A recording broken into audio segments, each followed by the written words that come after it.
ঊর্ধ্বমূল্যের এই বাজারে যখন সাধারণ মানুষের নিত্য প্রয়োজনীয় জিনিস কেনা দায় হয়ে দাঁড়িয়েছে, ঠিক সেই সময় মানবিক দৃষ্টান্ত স্থাপন করেছেন অসহায়দের বন্ধু এক মুরব্বী। এলাকাবাসীর জন্য তিনি খুলে দিয়েছেন এক অভিনব দোকান, নাম গরিবের দোকান। সমাজের নিম্ন আয়ের মানুষকে সহায়তা করার উদ্দেশ্যেই তার এই উদ্যোগ। দোকানের বিশেষত্ব হলো যে কোনো পণ্য মিলবে মাত্র 10 টাকায়। চাল, আটা, তেল থেকে শুরু করে নিত্য প্রয়োজনীয় সব ধরনের মশলা, কাঁচা সবজি সবই সযত্নে সাজানো রয়েছে ছোট ছোট প্যাকেটে। ক্রেতারা এসে নিজের প্রয়োজন অনুযায়ী প্যাকেট সংগ্রহ করতে পারেন। যদিও দোকানটি অত্যাধুনিক নয়, তবে এর পেছনের চিন্তাভাবনা ও মানবিকতা অনেক উন্নত, এমনটাই বলছেন এলাকাবাসী।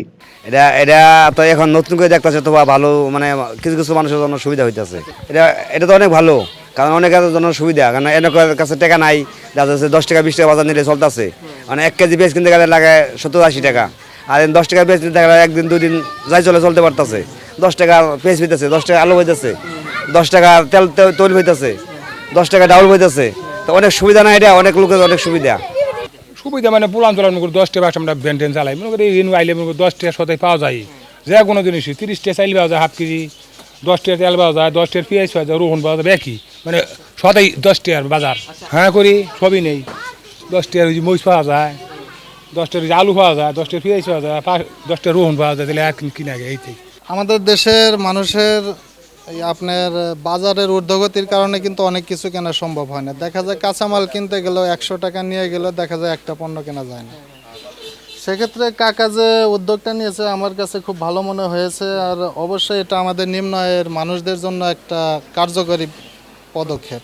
ঠিক আছে, তো খুবই ভালো করেছেন। আমরা আসি এখান থেকে, আমাদেরও অনেক কিছু কেনার দরকার হয়, আমরা আসি। এটা আমিও একদিন আসছিলাম, মানে এটা ভাবার বিষয়। তেলটাও এখানে 10 টাকায় পাওয়া যায়। শুধু তেল নয়, এখানে অনেক কিছু আছে যেগুলো আমরা খুবই মানে একদম স্বল্প মূল্য। আর কাকুর দোকানে আমি দেখেছি যে 10 টাকার পণ্য হিসেবে একদম ন্যায্য মূল্য। কম খরচে নিত্য পণ্য পেয়ে খুশি নিম্ন আয়ের মানুষজন। ইতিমধ্যেই তার এই উদ্যোগ এলাকা জুড়ে ব্যাপক প্রশংসা কুড়িয়েছে।